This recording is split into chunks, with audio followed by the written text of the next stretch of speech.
Welcome to WOW, the Woman of the Week podcast from Pharma Voice. This episode is made possible by a generous sponsorship from Purohit Navigation.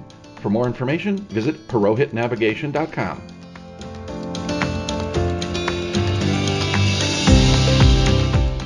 In this episode, Taryn Grome, co-founder and editor-in-chief of Pharma Voice, meets with Sheila Mathias, Ph.D., Chief Scientific Officer, Virpax Pharmaceuticals.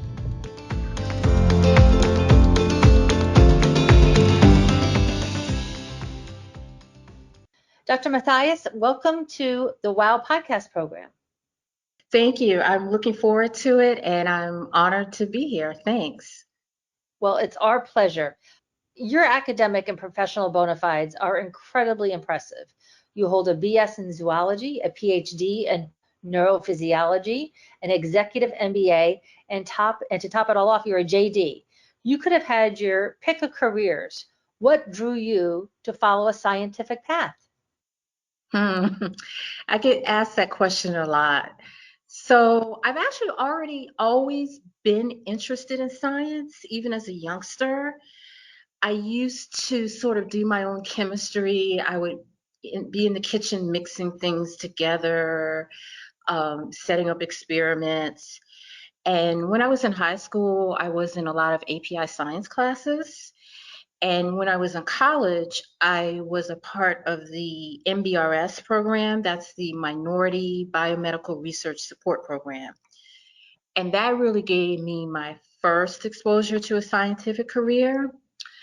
But then I also had a mentor. So as I transitioned out of graduate school, I had a mentor, Dr. Eric Floyd, that mentored me and championed me and actually helped me transition early in my career into a pharmaceutical scientific career. Wow. So he was really instrumental in you pursuing this path. Yes, he was very instrumental. When I was in school, my plan was probably to go into academia. I think during the time that I was in school, the pharmaceutical industry wasn't necessarily highlighted as a career path. I really didn't know anything about the pharmaceutical industry. So he was definitely very instrumental in exposing me to an alternative path, definitely. And what was your first pharmaceutical job? So my first pharmaceutical job, I was actually a medical scientific liaison, an MSL for Merck. And I was based in the Detroit, Michigan area. And that was an interesting job for me because I still am an introvert, but then, so this would have been 2000, I was an extreme introvert. And part of being an MSL is having to interact with key opinion leaders and having to do presentations and that type of activity. So that was my first exposure into pharmaceutical industry. And then I transitioned into regulatory affairs. Again, this was via my mentor, Dr. Floyd. And I've really been in the regulatory affairs arena since 2002. Wow. So being an extreme introvert, that MSL job really had to put you in really stretch you and stretch you beyond your comfort zone. Because I know a lot of people who are introverts who have to be, customer facing. That's hard.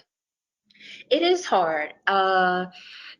And when I look back and I sort of look at the jobs I had, like in high school or even college, I always had these jobs that sort of reinforced being an introvert. I didn't really have to interact with people.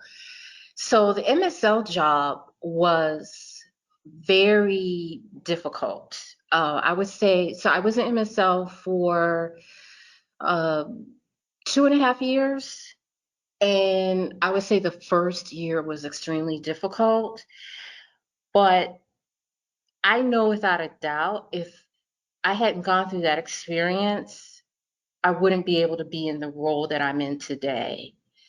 So it was definitely something that had to happen for me. And I mean, just on a very personal level, it just helped me, to be a little less introverted and to learn how to interact with people, all things that are important and that I have to utilize on a day-to-day basis in my role. Well, congratulations, because that's a great building block to get you to, this C-suite role that you're in now. And let's talk about, I mentioned how many diverse skill sets you had or do have. How have these informed some of your career decisions? You talked about the MSL role coming out from your studies, and it's so diverse. How has that shaped your career? Well, so I did mention that the MSL role, yes, was my first position. And then I transitioned into regulatory affairs, where again I utilized my science background, to work on drug development. I was in different therapeutic areas across my regulatory affairs career. While I was at Aventis, I also earned my executive MBA, and that was because the head of the regulatory department at that time, uh, they were restructuring the department, and they felt, okay, we have these individuals, they have strong scientific backgrounds, but this is still a business, and it's good to understand the business side of things. So that's how I earned my executive MBA, and that helped me to be better rounded. And that plays a role also in what I do as a CSO today. And then my JD was earned as a part of a pilot program while I was also working. And that's nice because my emphasis is in regulatory, and regulatory, of course, has regulations. So it's nice to have that aspect to be able to interpret health authorities' guidance and keep up with the standards, et cetera. And all of those different skill sets and all of those experience for me helped to solidify that I love being in the pharmaceutical industry in drug development. Nice. You talked about your extensive global regulatory and medical affairs experience. What are some of the key learnings that you have taken from these roles? Because they're so important, and I think they're often overlooked within the scheme of everything. All the focus is on the commercial side or the R&D side, but this is so key to bringing a drug through development. You're right, and I'm sort of chuckling to myself because I think sometimes it's missed, especially with regulatory. And at the end of the day, if you don't get the compound through the regulatory agencies, and it has to go through a regulatory agency to get approved, then you don't have anything to commercialize. You don't have anything to market. You don't have anything to promote. So, my overall thoughts about what works best are communication and collaboration and involving partners early. We all have the same goal at a company, and we should be involved and have a seat at the table at the very beginning because it shapes everything and it can have impact on whether the drug is successful or not. So that for me is, I would say, the main sort of takeaway that I've gotten having worked across a variety of different size companies. Excellent. And let's talk about some of that experience because you mentioned Merck and Aventis, some of those big pharma players, but you've also worked for some mid-sized pharma and some startup biotech companies as well, all of which require different experiences and leadership skills. What have been some of your most memorable experiences? What are some of those highlights? So I would say overall, just no matter what the size of the company is, probably the most memorable experiences is when we have some type of regulatory milestone, whether that be uh, an approval or a successful advisory committee meeting, something along those lines. But I would have to say for me, my first startup is probably the most memorable. And I say that for a few reasons. I say that because I gained another mentor, I gained another champion in the late Dr. Frank Young, who was actually a former FDA commissioner, and I actually reported directly to him. And at my first startup, it was also where I gained the greatest confidence in my abilities, partly because when you're at a startup, so I was the 10th employee at this startup, I was the second person in regulatory reporting into Dr. Young.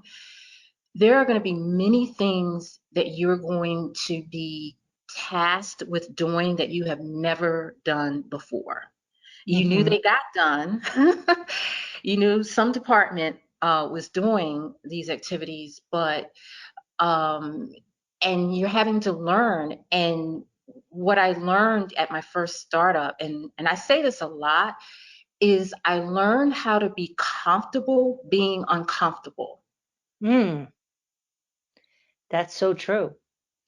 And it's very true because in my current role, there's a lot of being uncomfortable. And I have to be okay with that. But going through that first startup experience, that really helped to get me there. Understood. There's nothing like a startup where you are operating at a level that is just unprecedented in anywhere else, right? Because every decision is critical. The burn rate is so high, and you Yeah. have every decision is so critical, right? Everything is at hyper acceleration and hyper importance. So I agree. There's nothing like a startup. But now you are the Chief Scientific Officer at Virpax. Tell me about this role and how this role is exciting you. So I absolutely love this role. I love it because it's a very intimate group. We're a group of six, so it's very small.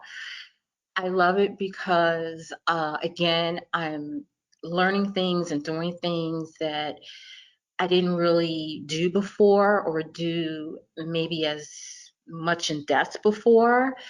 And as you can probably see from my credentials, I'm a constant learner. I love learning. And I think everywhere you go, you learn something at every place. You can take away things that you can use in your next role. Um, and I love the role now. I think I love also the interactions that I have, not only internally but externally, trying to collaborate with our various CROs and third-party vendors. One of the things that I mentioned in terms of being heavily involved is grants. So we have, as part of our strategy for non-dilutive funding, we try to identify grants for the different projects that we have, and that's been a very steep learning curve, but I love it, and it gives me another skill set that I can add to my repertoire. So every day there's something new. Um, it keeps your mind very engaged, and there's always a problem or something to think about and figure out how best to solve. I so love hearing you speak about your passion for the regulatory aspect of the business.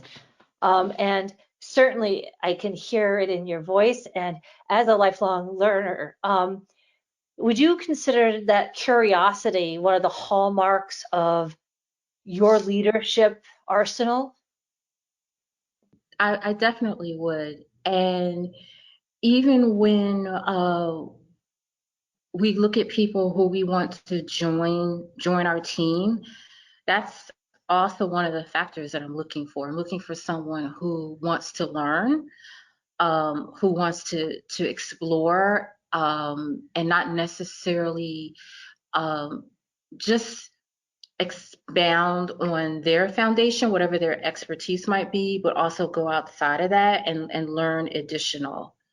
I think that is what's kept me engaged, and it's a part of what I love about being in the pharmaceutical industry, and also being the CSO and having a heavy regulatory background. Excellent. Let's talk about those traits when you're building high-performing teams, and you obviously have built several along your career. What are some of those other keys aside from curiosity and that desire to keep learning? What are those things that you look for when you put together a team? What are those qualities? So communication, transparency, collaboration. I'm an observer, and having worked in a variety of different size pharma companies, those are the qualities that I think I've seen that work best, that help move a project along, that keep a team strong and engaged together. Um, and, I'll mention him again, but one of my mentors, Dr. Young, when I interviewed at my first startup, and Dr. Young used to tease me about this later, and he was interviewing me. And so later, after I got in the position, I said to him, Frank, you never really asked me anything about regulatory. And he said, well, I could look at your CV and see the experience that you had and see that you're smart. But he said something to me that I think I always naturally thought about when putting teams together, but he sort of vocalized it, and I always sort of hold that thought dear. And he said, when I was interviewing you and considering you for the team, what I was looking for was who you are as a person. What are you interested in? What drives you outside of work? And he emphasized that because he says you spend so much time with the people that you work with that you want to know that it's someone that you can, so we talked about communication, you can communicate with.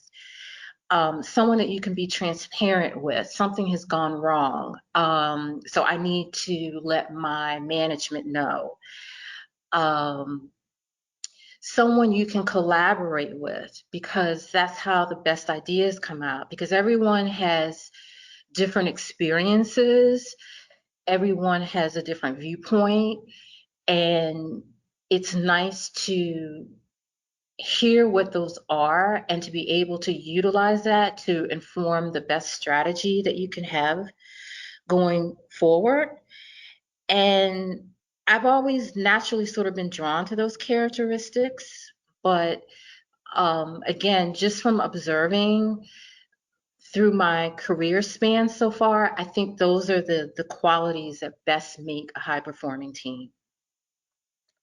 Fantastic advice. Thank you so much. The company just raised 40 million to advance its technologies. That's a pretty big number considering all of the assets are all in preclinical development. So clearly the company holds promise and investors believe in the success of its team, as we were just talking about.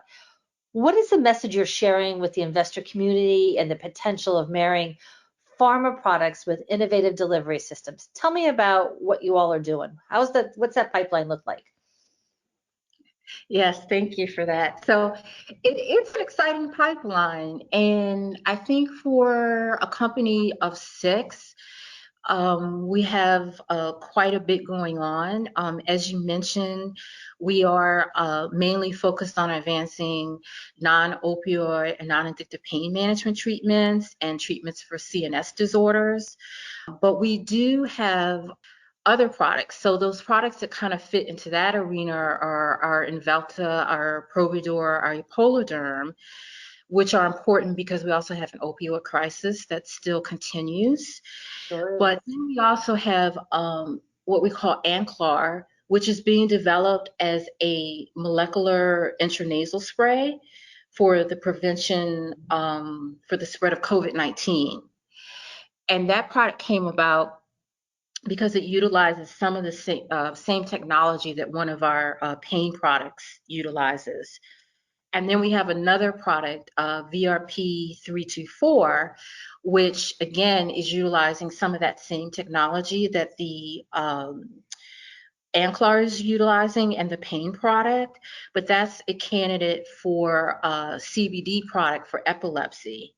So I think with those products and that pipeline, we're trying to demonstrate and share the message to the community and to investors that we have an improved drug delivery system and also improved drug releasing technologies.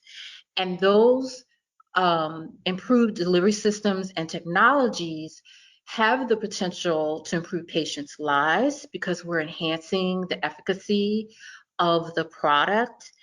And then, we're also utilizing the strategy, I mentioned this before, of applying for non-dilutive funding through grants, which also helps us to partner with research institutions and, gain even more ideas to help advance our products and our technologies. And it sounds like there's exciting things ahead for the company and meeting so many unmet needs right now. So congratulations to you and your team. Thank you. You're welcome. Let's switch tacks just a little bit here. As a woman and a woman of color, you are certainly a rare C-suite executive. How have you learned to navigate what I can only imagine as being an N of one in the room on many occasions? Sometimes, it's a tough spot. Yes, it is a tough spot.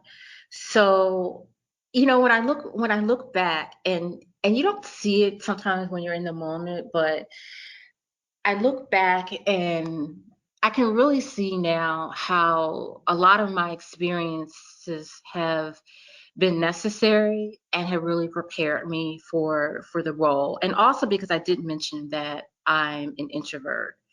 So being an introvert and then sometimes being the only woman in the room, sometimes being the only person of color in the room, or sometimes being the only person of color and the only woman in the room is a lot. But one of the things that I learned, I think I utilized from very early in my career that I learned in practice from being an MSL, working with key opinion leaders. And that was to engage actively and listen. So how I have found the best way to sort of navigate is to be actively engaged and to be so that whoever I'm having a discussion with can see that and can see that I'm vested in the conversation. I value the opinion. I really want to hear the ideas that that person has, because a lot of times people want to know that you're listening and that you're hearing what they're saying. And that, I think, coupled with my skill set has helped me tremendously to sort of navigate that being an N of one often in many situations. Well, kudos to you, because as you said, sometimes it's tough waters to have to navigate. So you've figured it out and you've come out on top and you've done so very successfully. So congratulations. And I think it's a continuous thing, right? I think you continually evolve and you continually work on those things that that will help propel you forward. And I will just mention this, and this may be a little bit outside the question, but I recognized very early that my being an introvert was seen oftentimes as a detriment. And I know it's not a detriment, right? Oftentimes an extrovert, because they speak up, they're seen as sometimes smarter, knowing more, being more of a leader. And we know that's not true. We know that introverts bring the same abilities. It's just how people perceive it. So, even to get to this role and through my career, I knew that the majority sees it as uh, not a strong skill set. So I had to always challenge myself. I still have to challenge myself, and try to do things to overcome that. And that's a part of and the question that you asked about being able to navigate, as well. So I just wanted to add that. No, I think that's such an important ad. And I think you've given hope to so many of the introverts who are out there who may be afraid to take on a senior role because they don't feel that they have those skill sets. And you've clearly shown that is not the case. So thank you for that. Um, you've talked about the importance of mentoring throughout our conversation. Are you yourself a mentor? I am, without a doubt. I love to mentor. This was actually a question resonates with me. I always have. I don't know. And I think it's just natural. I'm also sort of a natural teacher, but I love to mentor. And, when I look back on my career, and you'll see I've mentioned two mentors, right? But I've had many others. So I was mentored along my career, and I'm mentored to this day. I'm still mentored and championed. And I am where I am a large part because of my mentors like Dr. Eric Floyd and Dr. Frank Young.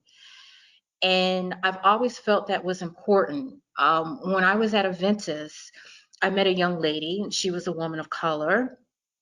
And I started mentoring her, and actually helped to get her into a PhD program. And she now has a PhD, and she's in the pharmaceutical industry. And then I have a few other mentees, who also happen to be women of color, that I meet with every quarter, and we go to dinner, in between when we just talk, but we meet and we go to dinner. I think that mentoring is important. It's important to have someone to just listen, someone who can offer guidance, someone who can help you see a situation or an experience in a different way. Ultimately, it's up to you to take that information, or to take what you're getting from the mentor and figure out how you can use it or best use it for your career. But mentoring it's without a doubt, I think, one of the most important things that people need to have in their career. I agree. And it's not just at one point in your career, as you said, it's throughout your career. Throughout. Right, at different junctures, you need a different type of mentor. You may need a different type of sponsor. So it's so important. I don't know that women fully understand that. And I think that's really one of the important lessons through our WOW podcast program that we hope to share with other women is that don't be afraid. Go out, get a mentor, find a sponsor, because these people are going to be invaluable to your career as you move along your journey. So thank you for doing that. And look at you changed the life of that young woman who's now got her PhD. You obviously are a role model within the industry, but with that comes a certain amount of responsibility. And how does that sit with you? It's fine. I think that I know that it comes with responsibility, and I don't mind the responsibility. And I think that I am supposed to try to make it better or make it smoother for others, I think that's important. Because again, when you look at anyone and you look at anyone's career, whether they're a man or a woman, and I've actually done this. I'm a very big reader of biographies, and I'm always interested. And usually ask people, how did you get to where you were? And if you dig deep, in most, I think in most of the stories or all of the stories, there's a mentor. There's someone who paved that way, and so I think it's a part of you moving up, right? Because you didn't get there. You have to think and remember, you didn't get there completely on your own. So there is a responsibility to try to make it better and to try to enlighten others about ways that they can move forward, and also to enlighten them about stumbles and mistakes that you've made. So hopefully they don't make the same stumbles and mistakes that you've made. And doing all of that leaves you very vulnerable as a leader, because nobody wants to admit they made a mistake. But you're right, that's where some of the most important learnings come from, is It is. looking back, seeing where those stumbles happened. And it's a And how, part of transparency, right? Uh, a few people that I've mentored, I will tell them that I don't know everything. I don't pretend I know everything. And when I don't know something, I say I don't know everything. Um, and I think there's strength in that. I mean, I know some people think that you're supposed to have an answer for everything, but sometimes you don't. And sometimes you don't have an answer right at that moment. It might be something you need to think about, research. But there's strength in saying, I don't have an answer, and I don't know everything, but let's figure it out together.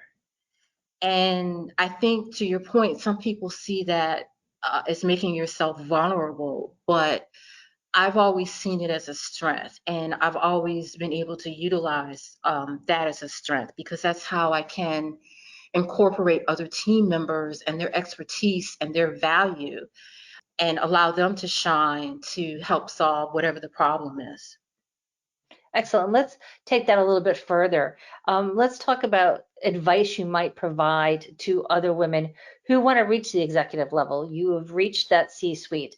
What are some of the steps you would advise them to take to give them the best advantage of doing so? This is going to go back to something I said before, and maybe I'll say it a different way, but it really is about building the network. So even early, even before I started a career, when I was in probably high school, definitely in college, and I don't know, I just had this ability. I knew, kind of without being told, sort of, about building networks and establishing relationships. And that's always been a strength, right? But I've carried that through. And I think that's one thing I emphasize, right? You have to build a network. And part of building a network, it takes time. You Mm. have to build trust. You have to build respect. You can't expect to just pick up a phone and ask someone for something when you've never really had a conversation with them, right? But it's different if you've built this relationship. I have relationships with mentors that, it's over 20 years. And I mean authentic mentorship relationships. And I think the other factor that I learned, and again, emphasizing sort of being an introvert, was be willing and be accepting of taking on projects and activities outside of your role title. Often, when I talk to male counterparts, I think that is one of the things that they tend to do better than women. And it's important because groups and senior management want to see that you can develop other skill sets and that you can manage other types of activities besides what you've traditionally done. And then I always recommend, and I do this, like joining something like Toastmasters or being a part of something like Toastmasters, because as you rise up into the different positions, it's about more presentations, it's about having to communicate more, and that is always something that you will continually working on, is honing your presentations and speaking skills. And take advantage of any training and opportunities that your company offers. Take advantage of it. Great advice. And as an introvert, I can only imagine how difficult some of those Toastmaster classes have been for you to have to put yourself out there. As someone who also has a more introverted nature, being out there in public facing roles and having to do that is still terrifies me to this day. But you push on and you get rid of the fear and you have to do it, right? So, and finally, because this is our WOW podcast program, tell me about an accomplishment or a moment in your career that either changed the trajectory of your career or enhanced your career. What was that WOW moment for you? So I think I might have actually touched on this a little bit in some of the earlier questions, but the wow moments that shaped my career would definitely being an MSL. That was pivotal for the beginning of really everything. I think without that experience, I would not be in a CSO position. It forced me to have to develop some skill sets and work on some skill sets that weren't as developed as before. And then my other sort of wow moment again was working at my first startup, because again, I mentioned this before, that's really where I gained my confidence. And that's really where I, again, learned to be comfortable with being uncomfortable. And that was huge for me, figuring things out I never done before and strategizing in a different way. And when I look at, one of my activities as being a CSO at Virpax is to oversee the preclinical development research. And I was never in the weeds like I am now. So, again, I'm in a situation where I have to be comfortable being uncomfortable. So I would say those were the wow moments that shaped my career. Well, thank you for that. And I think that's a skill that needs to be learned by more of us, is being comfortable being uncomfortable, because you are often, as you stretch and grow, if you're not uncomfortable, then maybe the role's a little too easy and you're not stretching far enough, right? Right, exactly. Dr. Mathias, thank you so much for sharing your story, providing us such great insights into how to really successfully navigate a successful career, and providing so much of yourself and telling so much of your story with our audience. Thank you for being part of our WOW podcast program. This has been wonderful. Thank you so much. Thank you for listening to this episode of WOW, the Woman of the Week podcast. Thanks again to Purohit Navigation for sponsoring this episode. For more information, visit purohitnavigation.com. And don't forget to check out our other WOW podcast episodes at pharmavoice.com/wow. This 2021 program is copyrighted by PharmaLinks LLC.